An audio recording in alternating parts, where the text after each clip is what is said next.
As Greta said, this is our 4th annual international conference for World Beyond War. Our first two were held at American University in the United States. Our third one was in Toronto, Canada. And here is our 4th one in Europe. And we are hoping to continue to have our conferences every year around the world. And next year is going to be in Ottawa, Canada. So I hope you'll think about coming up to Canada and being a part of that with us as well. So I'm interested to know how many people here are from Ireland. A good bit of you, okay.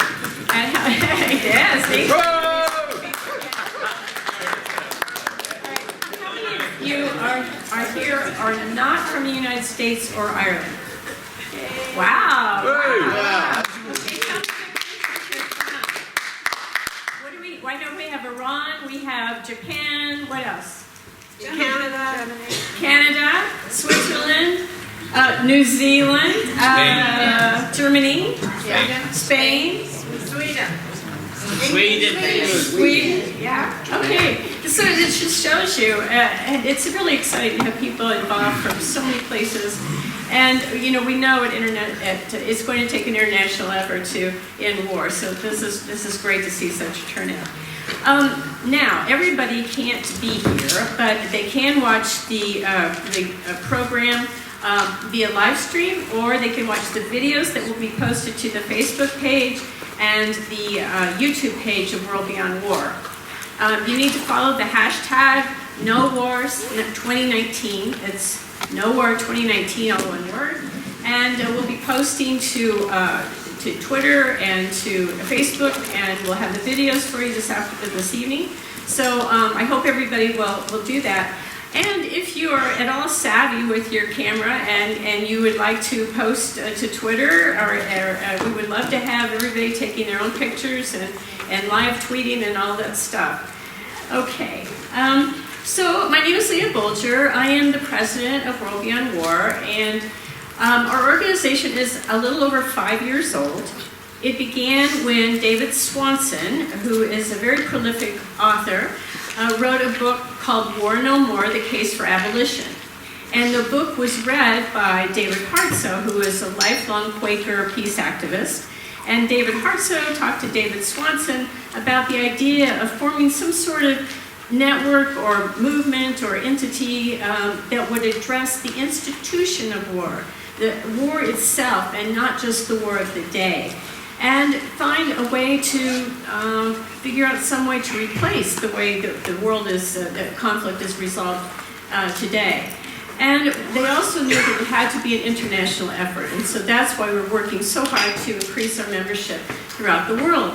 A moment ago I saw a slide there that showed the map of where we have membership around the world. It's in 175 countries we have members. And you know, to me that is so exciting to understand the potential for organizing that kind of number represents. There are truly people around the entire world who agree with our mission. If you have not signed the Declaration of Peace, you still have many chances to do that. You can do that at a registration table. If you're watching this live stream or video, go to the World Beyond War website, WorldBeyondWar.org, and please sign our Declaration of Peace pledge. Okay, today is sadly the 18th anniversary of the American war on Afghanistan. And you know, this is a war that never seems to end, and it's part of the global war on terrorism. We know that war itself is terrorism. So we obviously have a lot of work to do. But on a brighter note, this is also the 150th birthday of Mahatma Gandhi. So we can use that kind of positive power to help us. Let's see. Okay, thank yous. We would love to thank the hotel here. Has been really wonderful in helping us get set up and rooms and everything. So we'd like to thank the hotel. And we'd like to thank our sponsors, the Uniting for Peace, Comitato Nazionale No Guerra No Nato. How did I do with the accent? Was that pretty good? Okay. Voices for Creative Nonviolence, Thomas Bissiger, and the Arkansas Coalition for Peace and Justice, and rootsaction.org. And I would like to thank personally Barry Sweeney, who is our Irish resident on the ground, who is the... Barry's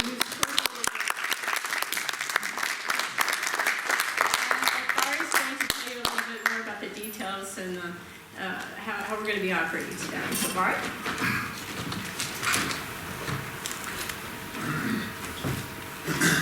Good morning, everybody. Morning. Welcome to Limerick. I'm delighted to see all these friendly faces here. I'm delighted to have finally met so many of my World Beyond War colleagues. I've been 3 years with World Beyond War now, and it's been a lot of telephone calls and videos, so it's been nice to meet some people in person. So I'm really looking forward to the weekend. I'm very excited for what's ahead of us. This first little panel is for the chapter coordinators to give you an idea of what's been going on, what they've been doing in their area over the last year. I am not going to do that because tomorrow on the very final panel I will be talking about Ireland, the days and months ahead. So we'll be talking about the initiatives here in Ireland tomorrow. I specifically really wanted to highlight the participatory nature of the conference. Like, I know we have all you guys here, we have people watching on live streaming, and we will have people, they will be up on YouTube. You might be watching this in January 2020, you know. So there are many different people watching this, and there are many different ways for getting involved. Like, if you're here now today and you're listening to a panel, we have question cards over there. If you have a question for the question and answer session, we'd like the questions written down. We'll collect the questions then, and we'll present them to the panelists. If you're watching the live stream, feel free to ask a question. We have people there on the live stream, and they will feed the questions through to us. And of course, these talks, the panels, they'll be very informative talks, but this isn't just a passive event. The talks will be leading straight through to workshops, interactive workshops. So you might hear something in a talk and think, I wonder, could we build a campaign around that? You know, we want to hear those ideas in the workshops. Those workshops are for bringing ideas to life. We want to bring peace into the world and make it a reality, so we're really looking for you guys to be involved as well. I'd like to reiterate what Leah said about sharing things on Facebook and Twitter and Instagram. Like, we have a lot of people here who are traveling. Leah herself, it's 1 o'clock in the morning in Portland. I don't think her beautiful husband is up yet. Don't think so. You know, so when he gets up in the morning, he'd like to see how did it go. So if you are posting something, make sure to use the hashtag NoWar2019 so the likes of her husband or anybody else can just get up and they can search real quick and they can see how we're getting on for today. So please do use that hashtag if you are sharing something. Same again tomorrow when we go over to Shannon Airport and we're having a rally. If you're posting a video of the rally, make sure to use the hashtag. You know, it's really, really good. People want to see what's going on here this weekend. So let's share it with them, and the hashtag is the way to do it. Of course, after the rally, we will be having an open mic session as well, so we'll have some interactive time. Again, this is not just a passive event where you sit and we talk. You know, the mic will be completely handed over to you guys then. If you want to read poetry, say something in particular that's on your mind, or whatever it is, we have that opportunity as well. Of course, if you're watching on YouTube and the conference has already finished and you think, oh, I can't get involved, I missed it, you haven't missed it. We are talking about live initiatives. These things are going ahead. These are campaigns, these are projects. If you want to get involved in these things, just write to us at info@WorldBeyondWar.org, and we would be delighted to get you involved in any of the campaigns we'll be having. Just on a little information for today, the toilets are just out to the right, up the corridor on your right hand side if you need to go to the bathroom. Lunch is in the very next room here, so don't be telling me after lunch I got stuck in traffic. Ain't gonna happen. And that's that. At this stage I will hand you over to our regional coordinators from around the world, and we'll hear some of their fantastic initiatives from what they've been working on for the year. Delighted to have you all here. Looking forward to working with you over the next few days.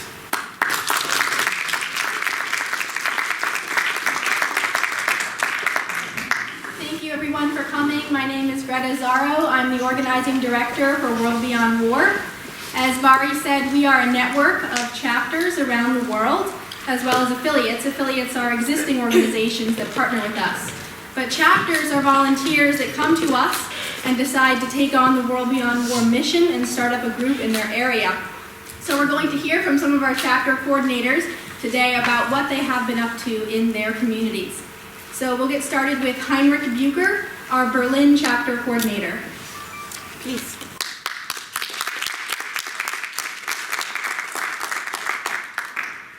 My name is Heinrich Buecker from Berlin. I feel very honored to be here today representing the German chapter of World Beyond War.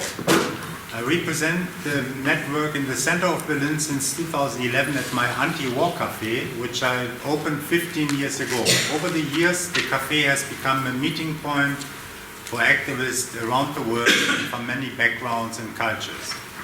In 2016, 17 and 18, we organized World Beyond War events in Berlin, live video streaming the conferences that took place at the same time in Washington, D.C. twice and in Toronto, Canada last year. In 2015, we were able to meet the World Beyond War co-founder David Zarro when he visited Berlin. At the Anti-War Cafe, we participate in and organize several initiatives, petitions, exhibitions, meetings, etc. We support the campaign against the US base in Ramstein. Some of our friends, at least, at the cafe do. I have never been there in person. And we support the Berlin Easter Peace March, always bringing our World Beyond War banner. We organize the Aufstehen or stand-up meeting every week since a year now at the Anti-War Cafe, a relatively new cross-party movement founded by left politicians and Greens in Germany to unite left and progressive groups against the danger of a growing right-wing movement. Aufstehen Berlin Mytty, which I represent at the cafe, together with World Beyond War, just recently published an appeal in both English and German with the title "Germany must not join the war-making nations of the world, a call to stop Germany from supporting an anti-Iran coalition that could mean finally war."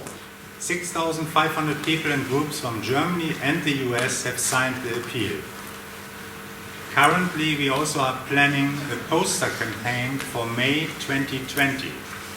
The 9th of May 2020 will mark the 75th anniversary of the liberation of Berlin by the Red Army and the end of World War II. 60 million people died in the Second World War. Almost half of them were citizens of the Soviet Union. We have raised so far 6,000 euros in donations for more than 1,000 large-size posters titled "Peace with Russia," with an image that is quite impressive of the Brandenburger Gate with a dead German soldier in front, and marking websites, info websites, and a link to World Beyond War. Over the last years, we have put up thousands of these posters ourselves and distributed many flyers. We organize also a jam session with the title "Peace with Russia" every Friday night at our cafe. Every Wednesday, we organize a free Assange event in front of the US Embassy in Berlin with speakers, sometimes politicians. Actually, this week we had a very special guest at our vigil, John Shipton, the father of Julian Assange. We took a photo with Julian's father and the World Beyond War banner, and we told him about this very important conference here in Ireland. Every Saturday, we organize a Hands Off Venezuela event in front of the US Embassy. I'm the admin of the web page at the shop. Again, speakers, live music. For the 19th of October, we invited David Rovich from the US to play at the event. David also did a concert in 2016 titled World Beyond War. As the Venezuela Solidarity Group in Berlin, this May we co-organized an event together with the only German left daily newspaper Junge Welt at a very large event venue featuring international guests, including the Vice Foreign Minister from Venezuela. Also with World Beyond War material up there to distribute it to the people. Currently, we organize also an initiative together with Margaret Flowers and Kevin Zees from Popular Resistance in the US, who were part of the Embassy Protection Collective in the Venezuelan Embassy in Washington, D.C. Together, we have published the Global Appeal for Peace, an appeal to protect international law and the Charter of the United Nations. The appeal is supported by 1,500 people and organizations from various countries. Some of the signers are also present here in the room. And at the same time, it is promoting the idea of the non-aligned nations movement, NAM, a movement of more than 120 countries that are backed by both Russia and China. They are supporting Venezuela and all other nations targeted by Western interventionism and warlike sanctions. You can find an ad for the event for the website at the booklet of this conference. We very much appreciate the fact that David Swanson and World Beyond War have supported quite a few campaigns we started in Berlin. All this shows that there are ways to interconnect national anti-war groups on an international level. This way, World Beyond was able to muster 75,000 people and 500 organizations from more than 175 countries, supporting the very concept of a world beyond war. On Monday night, I will take part in a panel in Berlin organized by the International Peace Bell Society in connection with the Uranium Film Festival that we as a coalition in Berlin are hosting once a year. We always take part as members of the International Coalition to Ban Uranium Weapons, EQ. On Monday, I will also make this World Beyond War conference an issue at that event, especially on the backdrop of a recent article on depleted uranium by David Swanson. If you do an online search for Berlin anti-war, you will find many articles, posts, images and videos about the World Beyond War project in Berlin and more activities. From all my international activist friends in Berlin, I want to remit our message of solidarity to the conference in Ireland, to the organizers and to all participants. Thank you.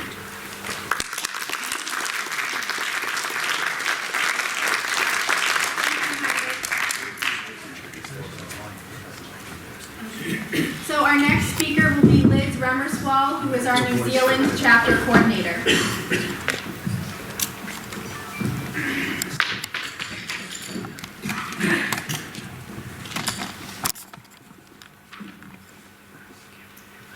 Tēnā koutou, tēnā koutou, tēnā koutou katoa. Can you hear me? No. Get closer. Stand closer. I don't think it's working. No, stand It's close. working. It's on, but you really have to. Hello.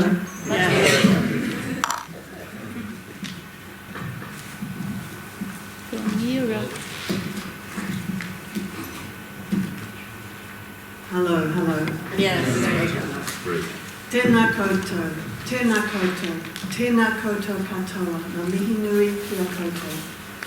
Rangi Mario. Good morning, everybody. I bring greetings from everybody in New Zealand, which is a home of peace, Aotearoa, very, very far away, with the tradition of Te Whiti o Rangamai, of the non-violent culture of the Chatham Islands, and of all the people who have worked for peace for a very long time, including those who worked towards the nuclear weapons ban in 1987 and stood up to the United States. Go nearer to the microphone. Okay.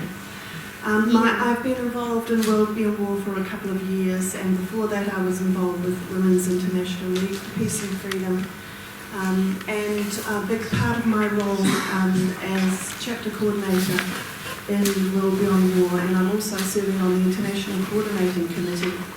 A lot of it is about outreach, because we are a small organisation, and it's really important to work with the other organisations who are already doing the work. And so we do a lot of collaboration with other organisations and support. One of the things that I've been doing recently is promoting a very good film called Soldiers Without Guns, which is about the successful peace process in Bougainville in the Pacific Islands. And so that's a film we are working with the director and World Beyond War to make that available to people, because it showed how soldiers could go into a country without guns, without any weapons at all, and create a lasting peace using culture and music and trust and relationships. Like the others here, who are the coordinators, we do a lot of talking to groups and so on, where we can go and get to tell people about the World Beyond War. We presented a petition to Parliament asking them not to spend $2.5 billion on some Poseidon planes recently.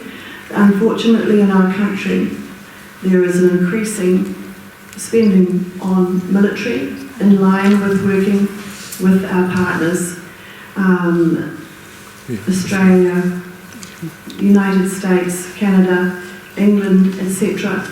And we also protest regularly at the spy bases, the US spy bases in Aotearoa, New Zealand.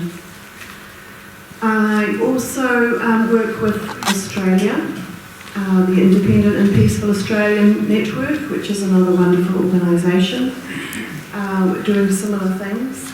And recently, on the way here, actually, I visited Iran and visited the Tehran Peace Museum, and there will be 2 new branches of World Beyond War starting in Tehran and Isfahan.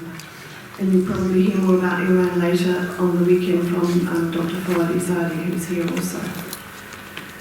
And finally, the most successful and happy thing that's happened with us is that our 20-year weapons expo that have been going on, and people have been protesting these weapons expo, these arms fairs in New Zealand for the last 20 years, and we've been involved for the last 3 years supporting those on the front line who are using non-violent direct action, and also getting other organisations to be involved as well, such as the various religious groups. The Quaker Grannies for Peace are one of the famous organisations who go out there in front of the military bases and have cups of tea, and nobody wants to arrest a granny. So what's important about these is that we are going right beside the people on the front line and the people in the middle, and joining together and creating a very strong movement challenging these arms fairs. And so it's finally worked, and we also had films and forums and interfaith gatherings, and the local people lobbying the councils that they don't want these events in their peaceful cities. And so finally, the arms fair industry has decided they're going to stop doing the arms fair for now anyway. So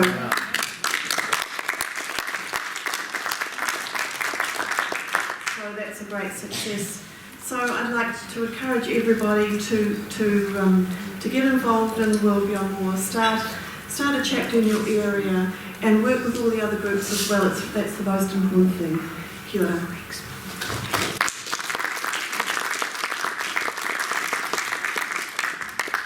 Thank you, Liz. Now we will hear from Tim Pluta, who is our chapter coordinator in Asturias, Spain. Greetings and welcome to the 4th Annual Global Conference on the Abolition of War. I'm heartened and grateful that together we're adding our energy to the growing movement to outlaw war. My name is Tim, and I'm the World Beyond War chapter coordinator in Asturias, Spain.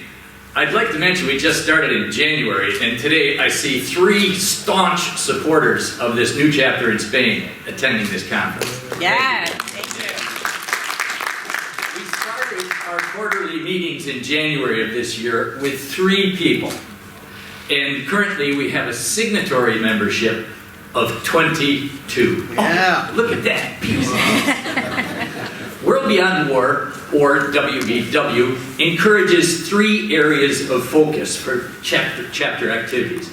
Number 1 is working to close U.S. military bases around the world. Number 2, to decrease spending on war. And number 3, to work on peace education.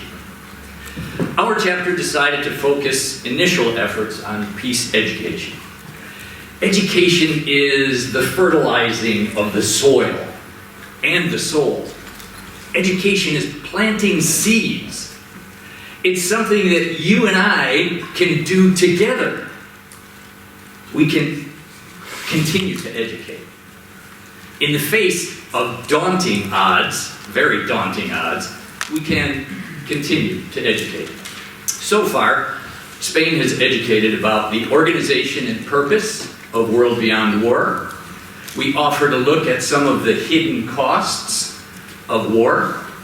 And we've helped clarify how Spain supports war by acquiescing to the insidious and constant pressure from the United States to purposefully increase worldwide violence and aggression for economic gain. World Beyond War's David, Greta, and Tony, who's not here, have incorporated some great, very easy to use educational tools on the World Beyond War website. Their efforts provide momentum for us to educate in Spain. And they support us along the way as well. We in Spain are very appreciative.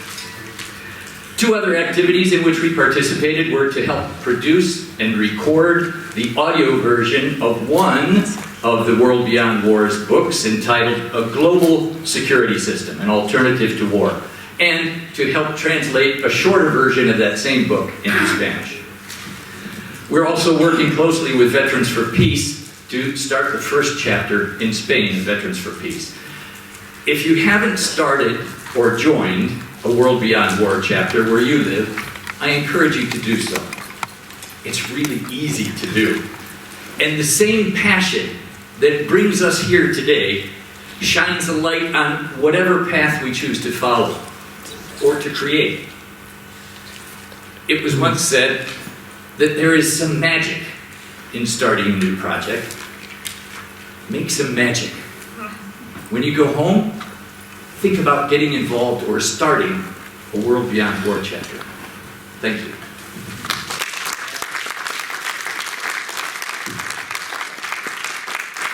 Thank you, Tim. Now we'll hear from Joe Essertier, who is our chapter coordinator in Nagoya, Japan.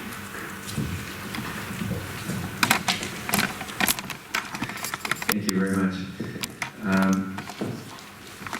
I live in Japan, but I'm from the United States. I grew up in Southern California, and I've been, for almost all of my adult life, I have lived in the only country of the world that has a peace constitution, where war as a means to settle international disputes has been outlawed for 7 decades. During my time in Japan, I have never, not even once, been threatened with violence.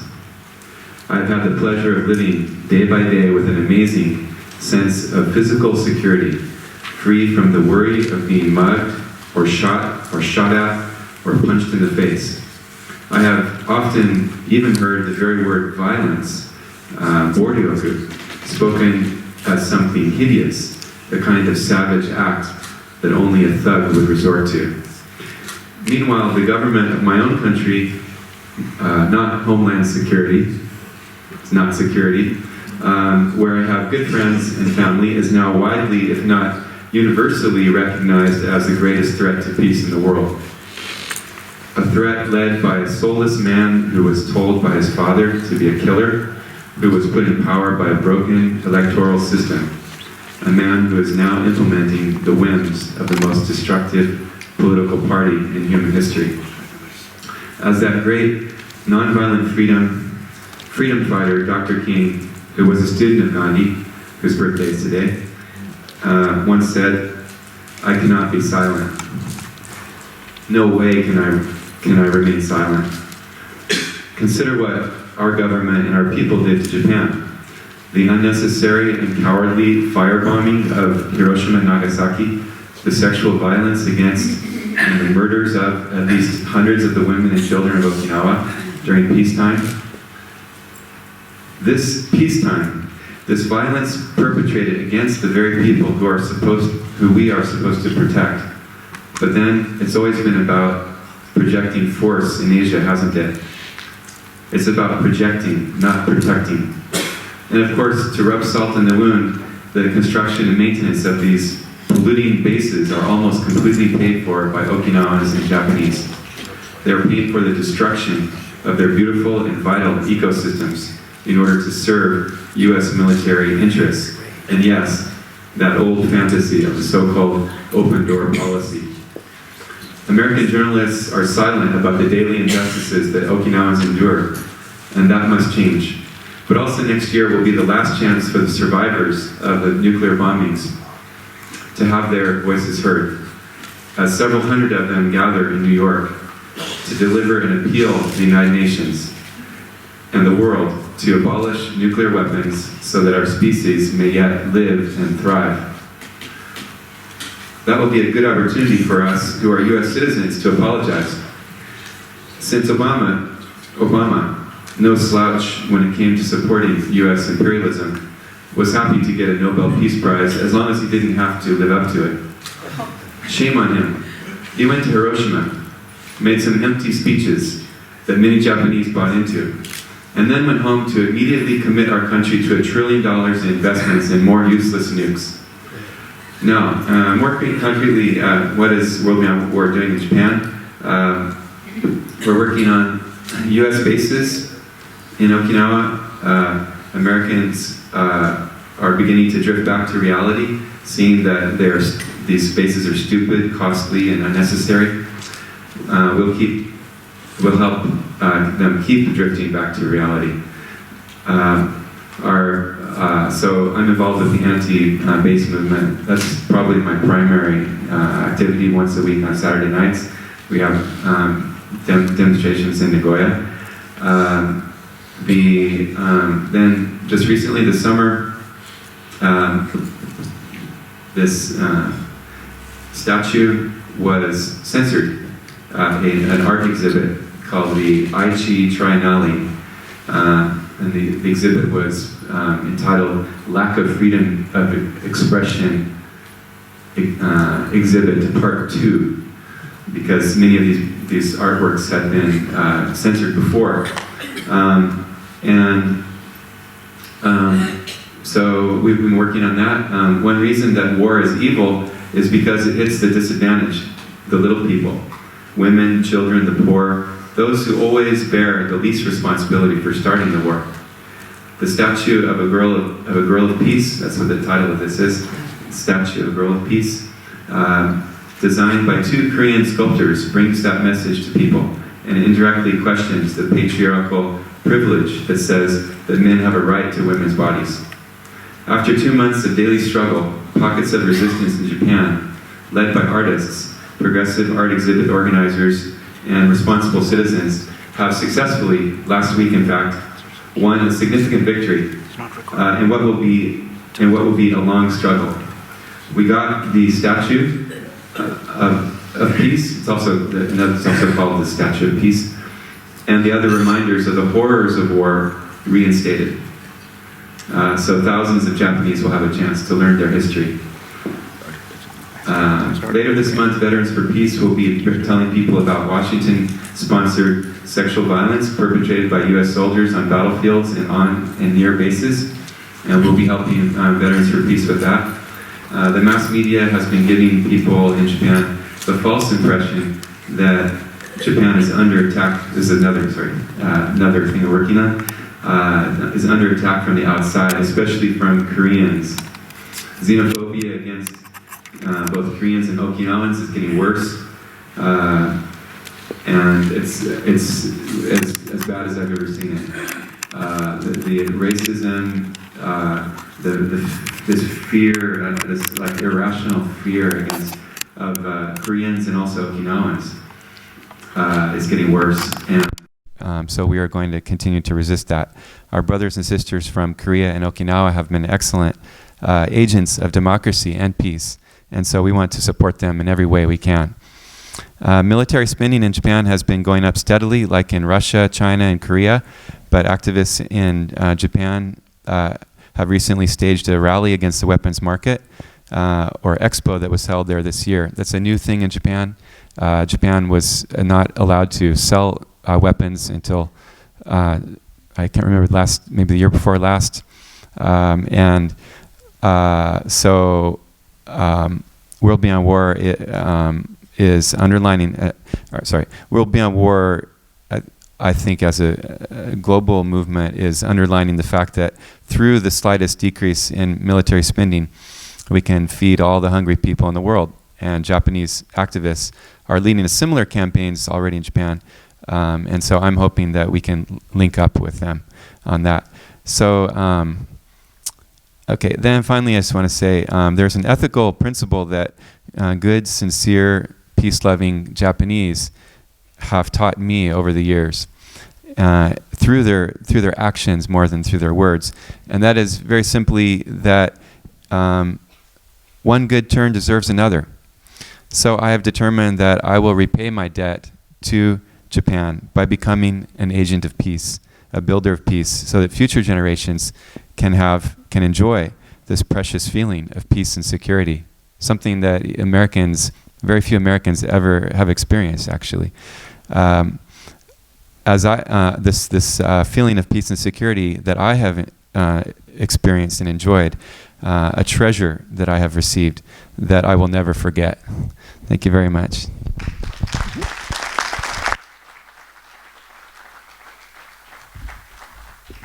Thank you, Joe. Our next speaker is Al Mytty, who is our Central Florida Chapter Coordinator from The Villages, Florida.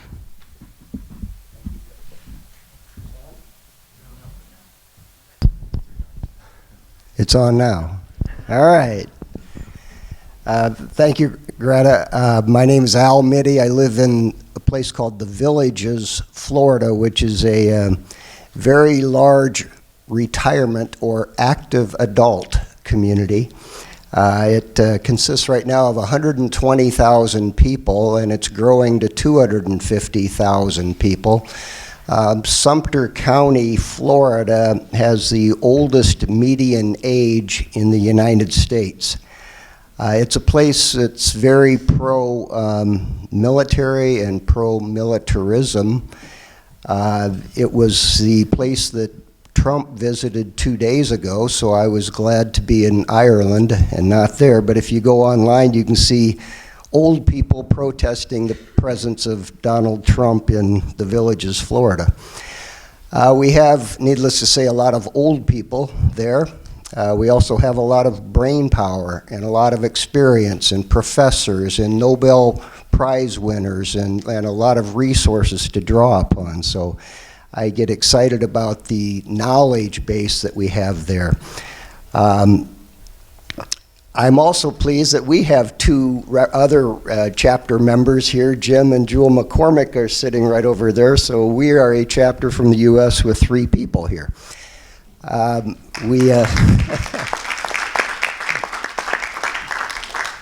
Our chapter meets monthly, and we focus almost entirely on education. Past topics that we've had at our meetings include the research by Erica Chenoweth and Maria Stefan on the effectiveness of violence versus nonviolence. We did a session on the employment effects of spending on the military versus alternative energy and education and healthcare, and I think, as a lot of you would know, that we would be far better off putting our resources into alternative energy in terms of job creation or healthcare or education than we do wasting it on the military. We did a session recently on sanctions. Economic sanctions is another form of warfare. We did a session on the debate that David Swanson had with a former West Point professor on whether war is ever justifiable. This month, our topic will be a video presentation by Leah Bolger on the horrors of drone warfare. So those are the kinds of things we do. We also, in the villages, we have 3,000 different clubs. So I spend a lot of my time doing presentations at those clubs on topics of war and peace and alternatives to war. We are really excited that in January, World Beyond War co-founder and Nonviolent Peace Force founder David Hartsoe will be visiting the villages. So we are very actively and aggressively promoting that event and hope that we will fill the room and that people will be there to hear of his story of his lifetime story of activism. Our little organization has grown from a few of us to now we have at least an email list that's almost 180 people. We don't get 180 people at our meetings, but we often get 40 people or 30 people there. We are in the process of also forming a Veterans for Peace chapter and getting that going because we have 18,000 veterans living in the villages. That's going to take some work for us to get to all of those veterans and get our word out, get the word out. I want to thank David Swanson and Greta for all of the support that they provide to us. The resources they have and make available to us as a local chapter are very important and help us a lot. So thanks to both of them. So.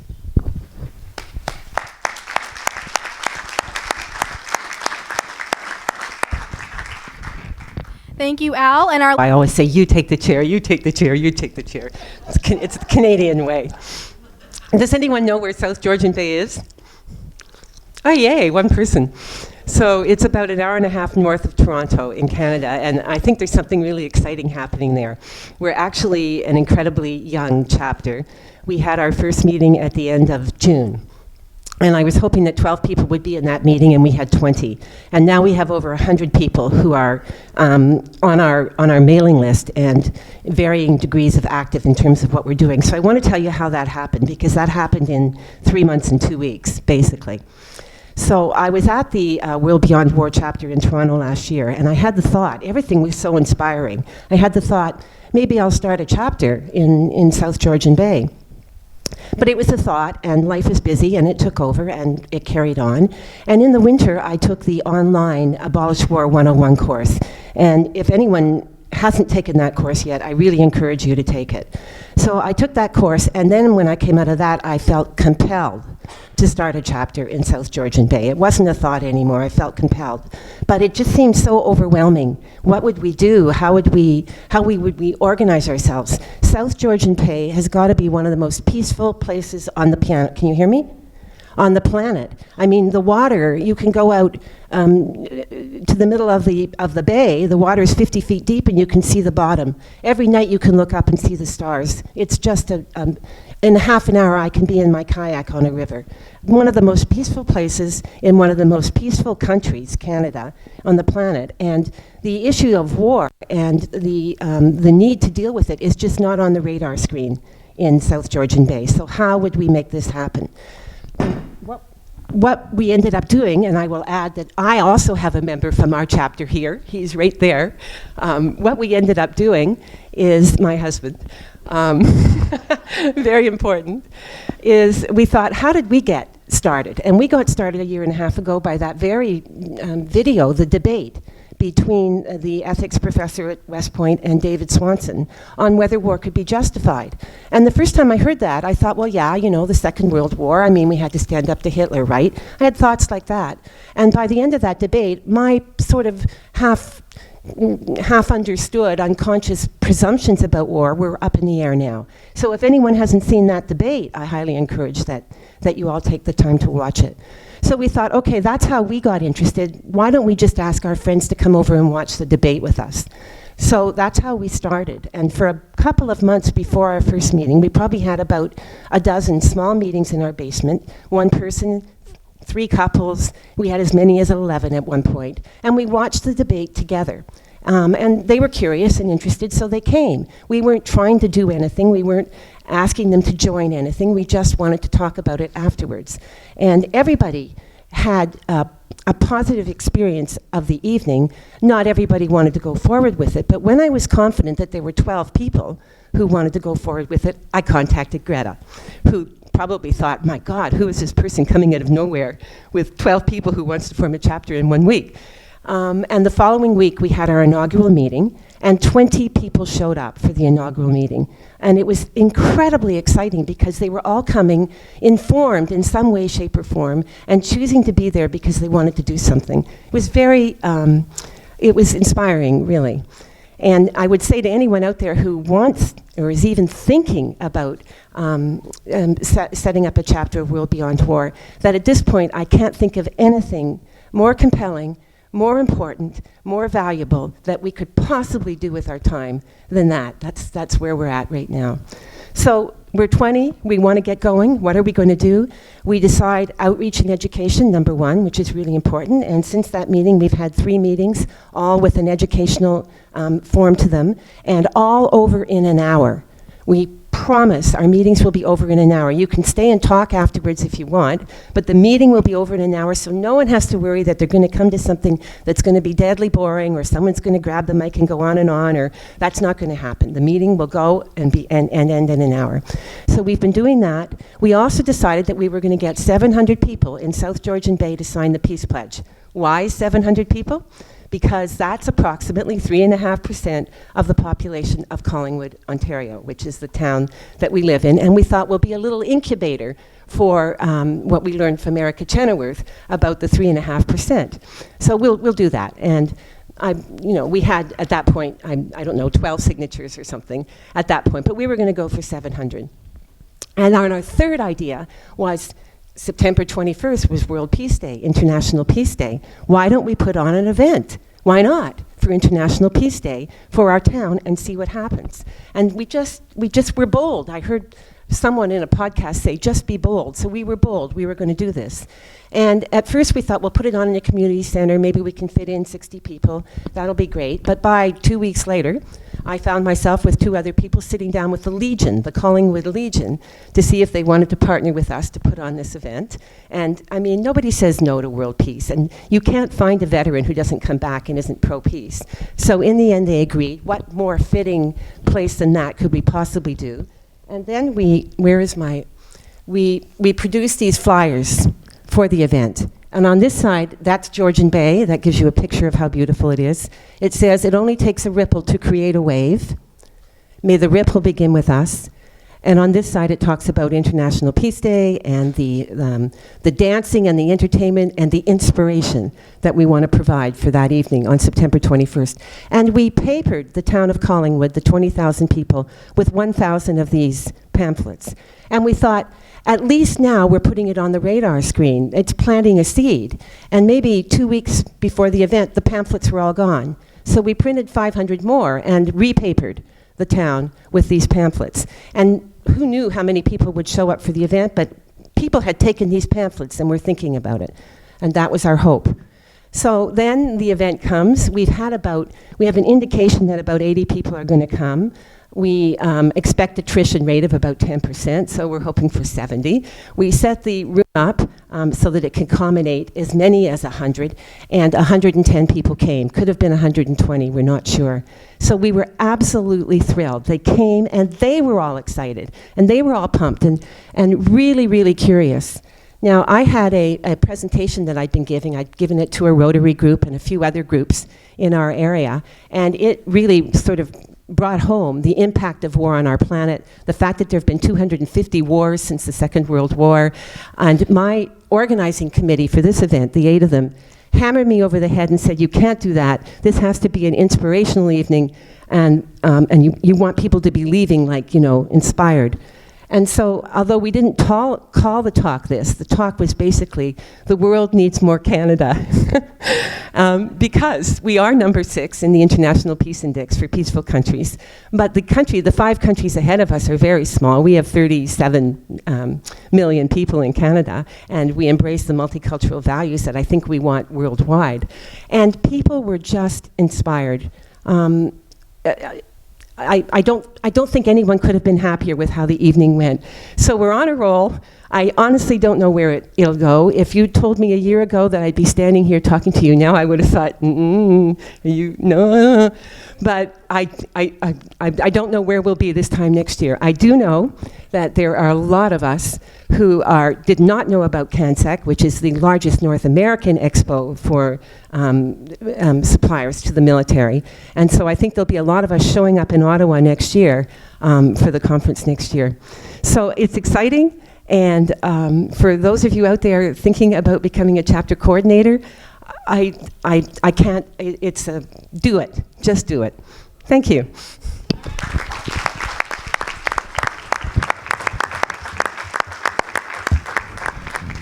Thank you, Helen. And that concludes our first panel. Our next panel is starting at 10 o'clock, so in a couple of minutes, right here in the same room. And this panel will be Nonviolence, the Foundation of Peace, moderated by Pat Elder. Thanks.